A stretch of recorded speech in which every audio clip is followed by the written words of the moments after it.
নতুন বছর আইতাছে, এই নিয়ে আমাদের মাঝে কত সঞ্চয় বিরাজ করতেছে। আমরা নতুন একটা বছর পাচ্ছি। 2024 সালে কত হাজার হাজার মানুষ মারা গিয়েছে, আর 2025 সালেও কত হাজার হাজার মানুষ মারা যাবে। এই কথা চিন্তা না করে আমরা সাল উদযাপন করছি, আমরা বছর নিয়ে ভাবছি। সেটা না ভেবে যদি আমরা প্রতিটি দিন, প্রতিটি ঘন্টা, প্রতিটি মিনিটে সময় দিতে পারতাম, তাহলে আমাদের জীবনগুলো অনেক সুন্দর মুহূর্তগুলো কাটানো যেত। আর ভালো ভালো কাজ করে আমরা একে অপরের পাশে দাঁড়াতে পারতাম।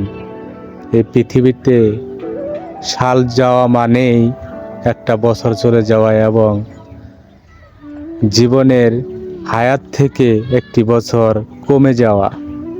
তাই আমাদের আল্লাহ তাআলা বোঝার তৌফিক দান করুক।